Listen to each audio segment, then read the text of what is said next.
Hey everyone, and welcome back to the girls' room. It's so nice to see you again. This is episode 9, and I'm really excited because you are in for a treat next week for episode 10.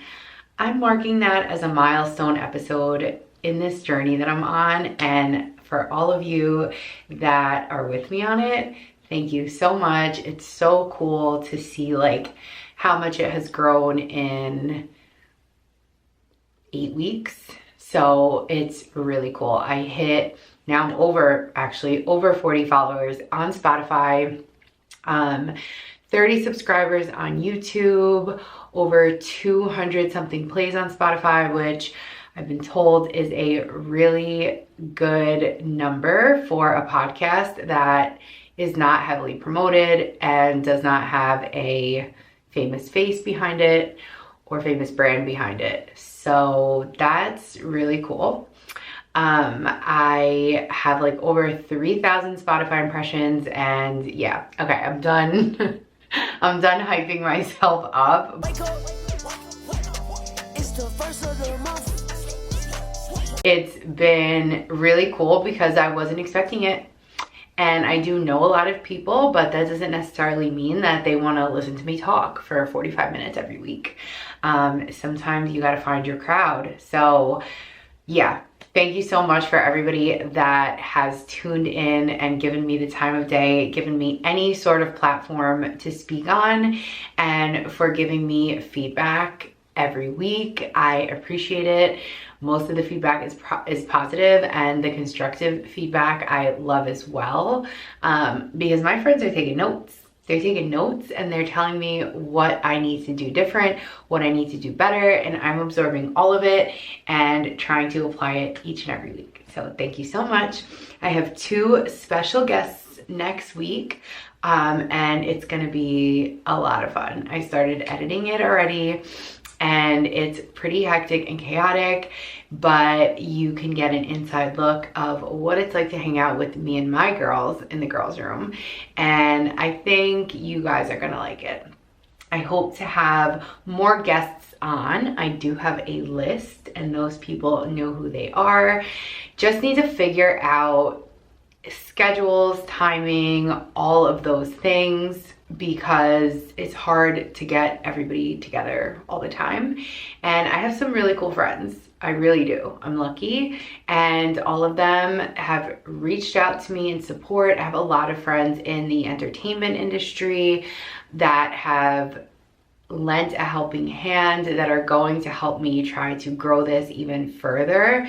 So I feel super blessed and lucky with the connections I've made in my life. It's so funny, a lot of the friends, my lifelong friends that I have, are people that I met when I was heavily partying. When they say you don't make real friends during that phase of your life, or they're just party friends, or whatever the case may be. And yes, of course, that's true. I mean, I'm not friends with every single person that I met when I was heavily partying, but some of my best friends are those people, and they know who they are, and all of them have amazing input and advice and all of the things, and they've helped me tremendously and have continued to without charging me money.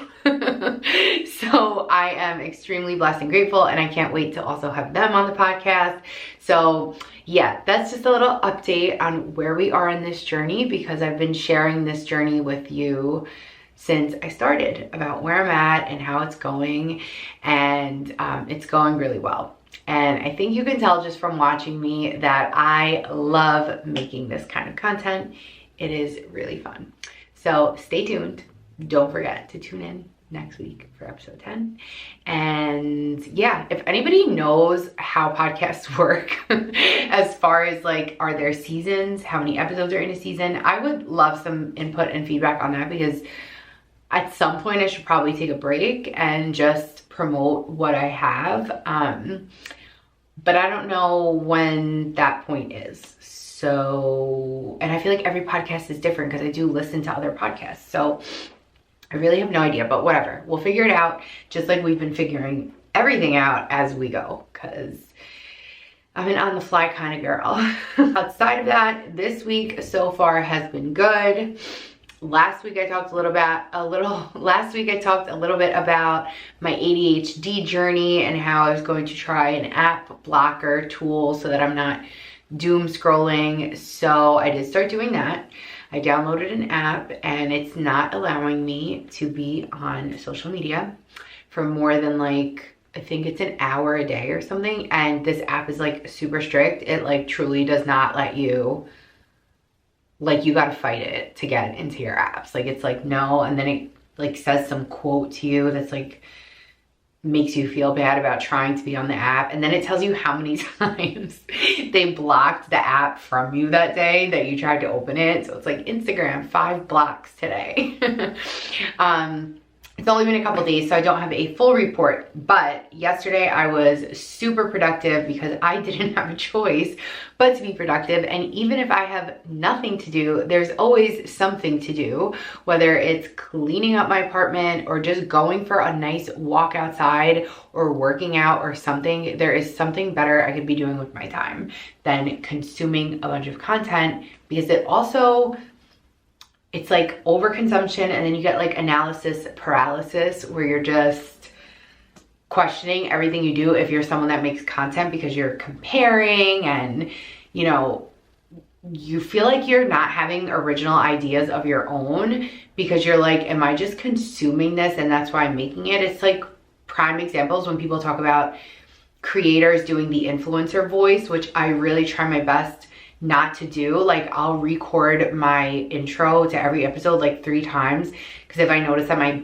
voice is too high, I'm like, I don't talk like that. So don't be like, hey guys, and welcome back to my channel. Like I don't talk like that. So I try to like bring the octave down and be like, hey guys, welcome back to the girls' room, because that's how I actually speak. But I can see why people, like, their personality just kind of flees the scene as soon as the camera turns on, because it's fucking hard to do. At least with this, I can really edit it down and do a bunch of retakes, but the editing for this podcast will soon kill me. But I want it to be me and sound like me and be my voice and not outsource anything at this time, because I do want it to be representative of what I want the girls' room to be. So yeah, I'm putting my blood, sweat, and tears into this, and I'm enjoying every second. The app I'm using, by the way, if you are curious, is called Opal. I use the free version, and then a friend of mine uses one called Screen Zen, which I might try to, just to see if that one's free too, just to see which one kind of functions better. And yeah, we'll go from there. Outside of that, last week was Valentine's Day. Amanda and I just ordered some really fancy sushi that we love, and we stayed inside, and that was great. So it's been a pretty good week. I will say, I think my manifestation practices, I told you guys I was trying to have a morning routine, or that I did have a morning routine, and I was making sure like I stick with it and all of those things. And I'm telling you, my manifestations are coming true. Obviously we're working towards them. I've been doing a gratitude journal every single morning, and I think I've mentioned this before, but my thought process, I'm actually seeing a true change, where if there's something I don't want to do, or like content I have to make for a brand I don't necessarily want to, but like I need to because I need to make money kind of thing, or have anxiety about a call with a client or anything like that, instead of being like, oh, I can't believe I have to do this call today, like this is so annoying, I'm so nervous, I'm so anxious, I don't want to do it, like I'm gonna bomb, I suck, they're not gonna want to work with me, whatever the case may be. I'm like, I get to do this. I get to do this phone call. This is an opportunity I didn't have a year ago. I am able to speak with these brands and be in the same room, so to speak, that I never thought I would be in. And I've progressively been able to do that, and it's really cool. So switching my mindset, even if it doesn't work out, but it's really cool that I'm still able to get on these calls and that someone wants to be on a call with me, or that they trust me with doing something for their social media or anything like that. So either way, it's an opportunity for me to learn. And like I said, I'm learning as I go. I am the prime example of like when someone throws their kid in the water with no life, like swimmy things. What are they called? With no floaty things on, and they sink or swim. Like, I literally did that when I was a kid. My dad said I jumped into the deep end of the pool. I was like 5 or something, I don't even know. And I just started swimming. And he was like, and I'm like, well, duh, I am a Pisces. I'm born to be in the water. But I was water obsessed, and I just threw myself right in the pool, and that was indicative of the rest of my life. I am a kind of jump first, think later kind of girl. Like, I went skydiving with my dad and my brother and my uncle. I was the first one out of the plane, literally with a smile on my face. The whole video, I'm hysterical laughing. My dad knew, like, he knows I'm like brave that way, but he was like astonished that I was like, see ya, and just jumped out of the plane. Like, even when I'm scared, I do it. Do it scared. Do everything scared. Don't operate out of a place of fear. Try not to. I do, of course, like this week I had like stifling fear about like just talking to a client. And then I'm like, all right, girl, get a grip. Doesn't work, it doesn't work. Something else will work. So yeah, that's been what's going on with my week. And like I keep saying, I'm taking you on this journey with me so you actually know the growth that's happening, the setbacks that are happening through my career change and through this process of becoming the next version of myself. Because she's waiting. She's waiting for me. She's been waiting for me for a long time. And she's just like, step up, girl. Step up. You got what it takes. Step up. Step into your power. You can do it. So we are showing up every week and stepping up for ourselves, even if we're trembling and shaking and falling a few times on the way. So yeah, that's pretty much a life update for the week. I don't think I have anything else coming up. We are at the end of February, which is just so insane to me. Like, February is so dumb. I mean, my girlfriend was born in February, so bless February, but like, short ass months, like your rent's due quicker. It fucking sucks. Like, didn't I just pay you guys? Like, didn't I just pay my credit cards? Now I gotta pay them again. Like, it's not fair. You should get like some days off or something since the month is short. I don't know. Like, I shouldn't be billed for 30 or 31 days when the month was 28 or something. Isn't it a leap year? I don't know. I could be wrong. But February is just short and stupid. So that's annoying. Right? Yeah, don't like paying my bills. I know it feels good when you do. I are supposed to, but I'm over it. I'm super over it. Besides February being super short and annoying, it is the month of love. And in the month of love, we got a new season of Love is Blind. And I have so many thoughts. So we are just going to talk about the first 6 episodes because the second 6 actually released today, which I have not watched yet, so we can catch up on that next week. But I have so many thoughts. So where do I start? Let's start with the obvious, which is the Chelsea Jeff. Is that his name? Bill? He has some name like that. I can't remember his name, but you know who Chelsea is, and Jess, and that whole situation that went on. Now, the internet is in an uproar because of Chelsea making the, not assumption, making him think she possibly looked like Megan Fox. Chelsea girl, I like you. But I think you knew exactly what you were doing when you said that to him. Because, I'm sorry, no man, if you tell them, oh, I've been told I look like Megan Fox, but I don't really see it. You know that he took that and ran. Black hair, blue eyes. Like, you didn't say Megan Fox pre-glow up. You didn't say that. You said Megan Fox. So we are thinking jet black hair, piercing blue eyes, smoke show. That's not what you were giving. You're beautiful. I'm not saying that you're not a beautiful woman. That's not what I'm saying. But I think that that was almost a plot, and I'll explain why. I low-key think that Chelsea like knew that Jess was her quote-unquote competition with, what is his name? Bill? I don't know why I want to say Bill. Maybe I think you could figure out why I want to say Bill. But whatever his name is, she knew, I feel like she knew that Jess was her competition. Like, she was in this triangle with them, and then she also had her other option. Trevor? Was that his name? I don't know why I'm blanking on everybody's name right now.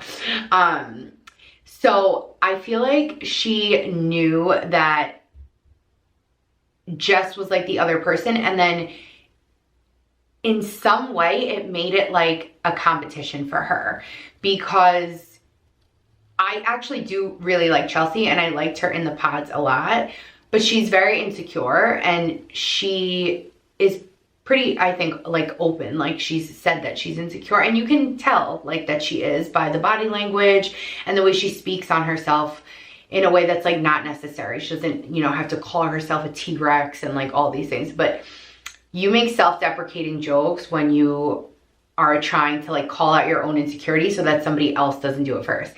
And I do that. So I get it. I fully get it. But I feel like hers is a little bit next level. And it's sad. I hate watching a woman feel that way about herself. But it also affects you in ways that can cause you to behave or do things that maybe you wouldn't do. So first of all, she had two men that were totally into her in the pods.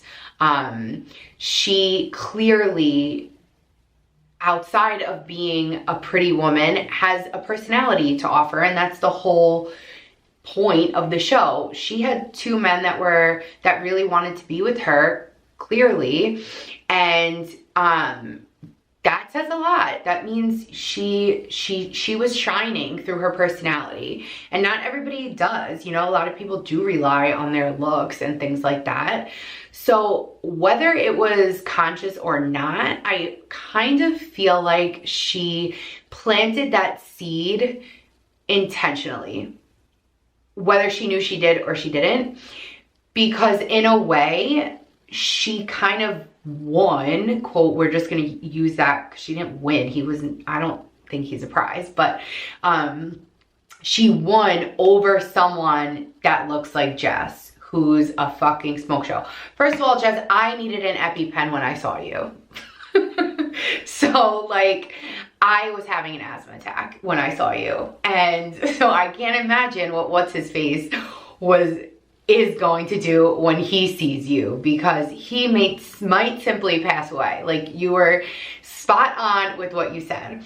But yeah, I felt like the competition factor was what made Chelsea pick him and not the other guy, because she was way better suited with the other guy. He is so sweet, and obviously I'm curious to see how this pans out when they all meet. I'm curious to see if what's his name is alive at the end of the show from seeing what Jess looks like. And she's great. It's not just about looks. She has a fun personality. I think she's spicy and she's a firecracker, and she seems like she could be possessive just based on what she said about the Instagram thing. Because I think her definition of disrespect might be she might be easily feel disrespected. But yeah, I felt like Chelsea kind of did that shit on purpose and then picked him on purpose, because it was like, without maybe knowing what she was doing, and maybe it wasn't intentional, that she was picked over someone that looked like Jess. So I kind of think that could be playing a factor. I'm happy to know that Jess and Chelsea are friends and they're cool and like there's no bad blood between them, because first of all, that guy looks like a background fish on SpongeBob. And if you know what I'm talking about, like, you know what I'm talking about. Like the mouth, the haircut, or lack of barber, like that was just done with like a bushwhacker or whatever those things are called. Like this man, like Chelsea girl, you're out of his league. Like he's not, he's nobody to be like coming out talking or being weird about how someone looks. I'm sorry, he's just not. Like he's in no fucking position. I don't care if you said he's got a huge thing, like sorry, that only gets you so far. It really does. I mean, what does that provide for you? Because the way his behavior kind of was when he saw you was like kind of shitty. But it happens. If I thought I was gonna see Megan Fox, I might have been like, okay, you look nothing like Megan Fox. Now people on the internet are showing similarities. Are there some similarities? Yes, you have blue eyes and there's like there's some light similarities from when Megan Fox was like blonde, not currently, but I digress. So yeah, I'm just curious to see like how that pans out and like what everybody does when they see each other, because that situation is really interesting. But Jess like dodged a bullet. I mean, I feel like she can just do like, I think they both can do much better from what I've seen so far. So I won't pass full judgment. Let's see, because I did think, oh, is his name Jimmy? That's his name, Jimmy. I do think that Jimmy handled it well when Chelsea was really drunk and like she was upset over his interaction with AD, and I felt like he handled that well, but she was drunk and like her insecurities were really showing, and that happens sometimes, like happens to the best of us. I just feel like she probably needs to get out of her own way and figure out how to work through those insecurities, because she is definitely her own worst enemy and it's gonna sabotage like anything for her, and that's shitty because everybody deserves to be happy. But Trevor, I hope his name's Trevor and I'm not like butchering this, the other dude that liked her, like he is adorable. He's like a bear. I've seen him on TikTok. He deserves a good woman and I hope he finds happiness. Now, what other couples are there? Kenneth, can't remember her name either. This isn't good. I got my iPad so I can get my shit together. Kenneth and Brittany, I actually so far think that they are cute together. People are having mixed reviews, but from what I've seen so far, just the first 6 episodes, they seem like they are old souls in young bodies and kind of well matched for the meantime. Matthew, I was not expecting him to be such a troll. Like that shit he pulled in the pods was some corny shit. Like you've never talked to a girl before and you read a script and now you're like pitching the same thing to 2 different girls. Like how old are you? Like seriously. Yeah, and AD definitely fell for that. Oh, and speaking about AD, that conversation between AD and Jimmy, there was something going on there, and I think people can agree, like, that they were flirting. Like, I don't know if Jimmy has some swag in person. You know that there's some men that just have, like, a swag about them that even if they're not, like, good looking, they're, like, there's something that makes them hot. Like, I don't know if that's him. It's not giving for me through the screen, like, at all on any level, or if AD was just, like, feeling him because Chelsea said he had a big one and now she was feeling and maybe Clay didn't or something. Like, I have no idea. But that conversation, like, I know why Chelsea was upset by that conversation. I just think that, like, I wish her reaction was a little bit less about her insecurities and more about that conversation, because the thing was that she was upset more so about feeling like some sort of competition. I think that's really what it was, or comparison with the other women, because I think she loves the other women, but she's like comparing herself because she can't help it. But the conversation was a little sus, I will say that. But yeah, AD got by Matthew, and I'm curious if him and the girl he chased after like got together or what, but that was just so weird. Like, why would you go on a show and start telling two women the same thing, like as if they're not gonna see it? Or do you just wanna be on TV? Which obviously that's always a real possibility. But like, that happens every single day that guys do that. It's just not televised. Like, why? It was just so corny, and the stuff he was saying, like, I would leave with you right now. Like, it was just like too much. Like, you were there for 1 hour, dude. Chill the fuck out. Oh, Laura and Jeremy. I like Laura so far, so I am curious. Laura is a firecracker, and she's got some personality, her and her bean dip. I am really, really curious to see this Sarah Ann interaction, because I just feel like Laura is like a no bullshit kind of girl. Like, she's got a strong personality. I feel like she's got her shit together. She's not here for the little boy shit. And as soon as Jeremy gets a drink in him, like, I get the immediate ick. Like, at first I thought like, oh, they could be cute. Like, he's kind of like nerdy and she's got this big personality and maybe they'll like balance each other out. But then he has a drink, like that episode when I think it's like the first night they're in, I don't know if they're in Mexico or DR, I don't know where they are.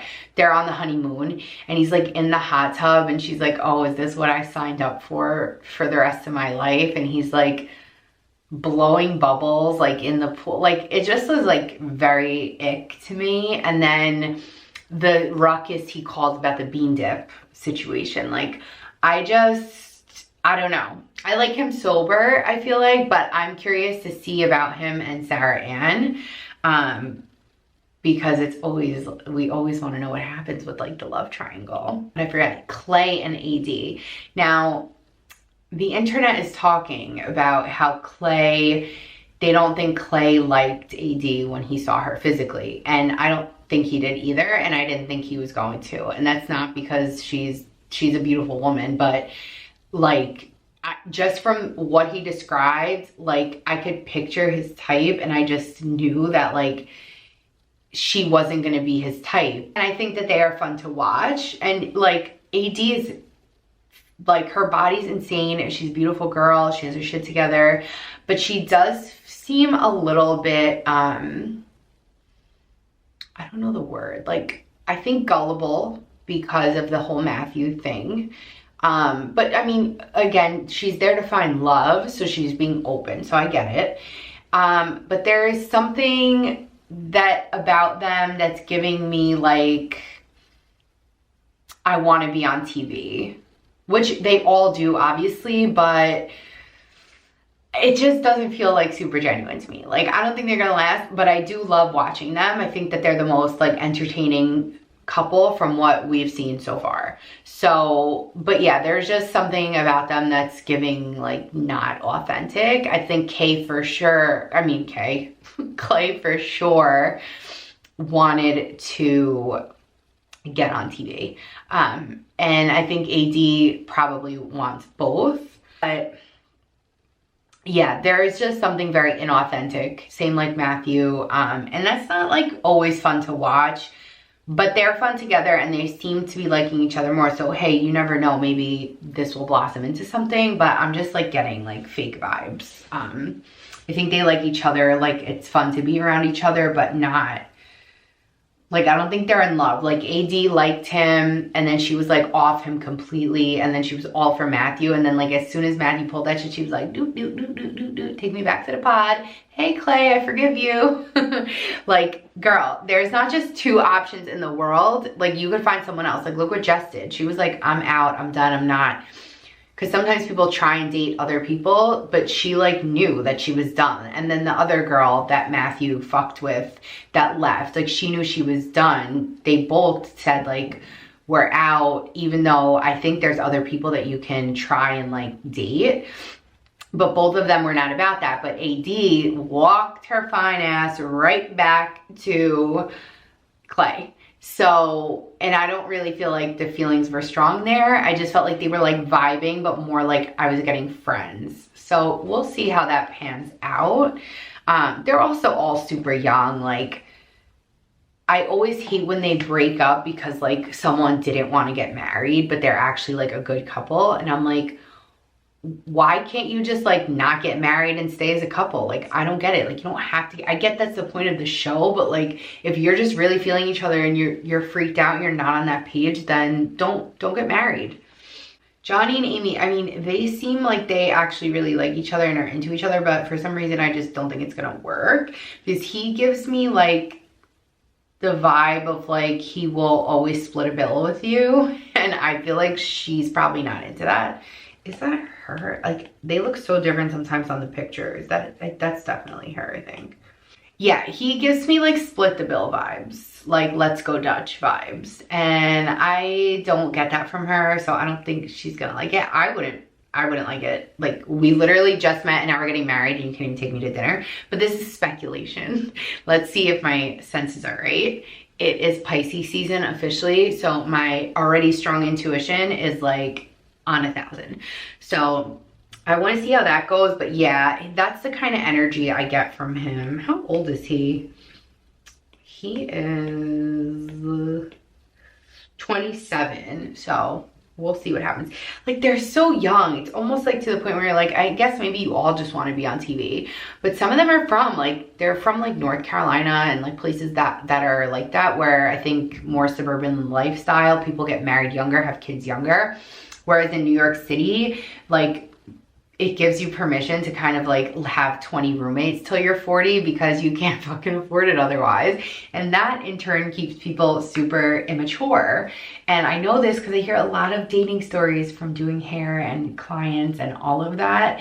And they all kind of are on the same page where like it seems like men just don't mature as much as they should when they live in a city like New York, because they don't have to. It's like forever frat house, forever college vibes with their boys living together. And I feel like in maybe North Carolina, where is he from? Does it say? Does not say where he's from. But I know like Jess is from North Carolina. She also has a daughter. She wants a family. I get it. Jess is definitely like my favorite. Oh, Amber G was the other one with Matthew. Yeah, and she was out. She was like, I am not doing this. I think those are all the couples. Am I forgetting any? No. But it is exciting that we actually have some couples that seem like they could like each other this season, because the last season was actual like garbage. I felt like last season there was some drama with like the Izzy and Milton and Stacy and all of that drama, but like nobody actually stayed together, and nobody besides Milton and what was her name? Can't remember her name. Oh, Lydia. Milton and Lydia got married, and I think they are still together. But it wasn't fun to watch. This season already has been more fun to watch. I'd love to know your thoughts on this season so far. You heard mine. I want to know yours. And what else is going on? Vanderpump. I don't think I have much to say about that this week. There isn't much motion. They're really stringing us along for any sort of tea and drama. Lisa is on a Sandoval forgiveness campaign, which is not surprising at all. I mean, someone's got to do it, I guess. But yeah, there's not much to report there. The last episode of The Housewives of Beverly Hills is tonight, and I can't wait to watch. This is the episode where Kyle and Mauricio are talking to the kids about the state of their marriage, and it makes me really sad because I think they've kept under wraps that they are actually divorced because of their contractual agreements with the show. They wanted to air it on the show.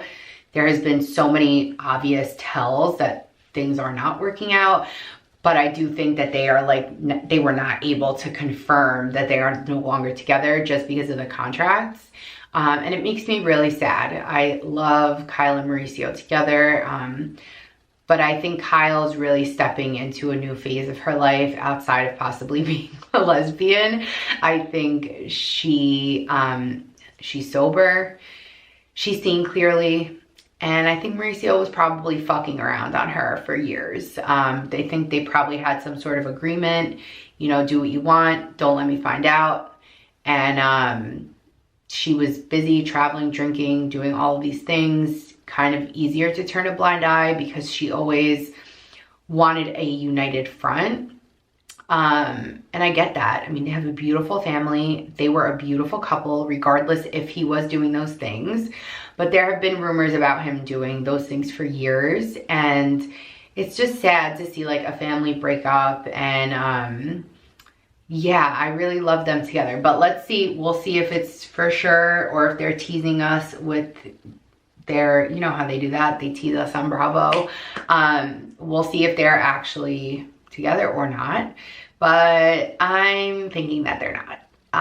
And I don't think Kyle would do all of this separation or anything like for the show. She was so protective of her marriage and her family. So yeah, it's been hard to watch them communicate with each other. Like truly, they were like the most, if you don't watch, the most fun couple, like gorgeous couple, beautiful family, always having fun, always doing things together. Such chemistry that it jumped off the screen. Like Kyle was the epitome of my man, my man, my man. Like she loved her man so much. She was with him from literally ground zero when he had nothing at all. And now he's scaled his business. He has like over 100 real estate offices, I think, in all different countries, all parts of the world. He's always traveling, and the money and the fame. He has his own show now on Netflix about his real estate business or company called The Agency. And, you know, he's a good looking guy. He's got a great personality, and that brings a lot of temptation. I think he already had the temptation without all this, but now with where he's at now, it's probably at a different level, and I can't imagine that. So I love Kyle. I hope she's okay and happy, and all of them are happy, whichever direction that winds up going. But I think that is all of the pop culture Bravo talk that I have for this week. I'm gonna keep it short and sweet today because you are in for a nice treat next week, and we can catch up on Love is Blind the following week, and we'll have more tea to spill because, you know, after they air the episodes, then like everyone's on TikTok and all of the things, and I have to gather my market research. So it gives me a week to take my notes and get everybody's name straight and get my shit all the way together. So that will be fun. And I realized the last 2 episodes, I forgot to end with my high and low of the week because my brain is just like, I don't know where she is sometimes. So let's end with the high and low of the week. My high was that I filmed episode 10 with 2 very special people. So that was so much fun, made my heart full, really good belly laughs. You gotta see people sometimes and leave your apartment. And that's something I haven't been doing. So my podcast is pushing me out, seeing my friends, seeing my people, enjoying myself, and that was just amazing. My low of the week, I think my low of the week is still that I'm just like trying to manage my time, and the doom scrolling thing, you know, navigating that I'm not doing it. And I'm kind of really tired this week, but nothing really crazy. And this is what I mean, like I can't even give you a low of the week because I feel like, and this could change, don't hold me to it, but I feel like my gratitude journal and my thought process has changed and is different, and I'm not even viewing things as a low. So I don't know. My low of the week is I'm tired and I'm feeling kind of low. Today I'm tired. But that's really it. That doesn't mean that next week I might not have a terrible low and feel like absolute garbage, but that's my high and the low. And if you are not following me, please follow me on Instagram. It's _ the Girls Room Podcast. And on TikTok, it's just my name, Clarissa Mahoney, with 2 Y's at the end, but I will pop everything up here for you. And if you have any topics, concerns, ideas, questions, stories, anything you want to share, please send it to tgrpod.nyc.com. I've said it time and time again. I love giving advice. I love making this interactive. So please send in all of it. Your topics, concerns, questions, like I said. Let me know if you want it to be anonymous or not. And I think I'm gonna wrap this episode up. So thank you so much for joining me again in the girls' room. I will see you next week for episode 10. I love you all. Thank you for being here from the bottom of my heart. Love you. Bye.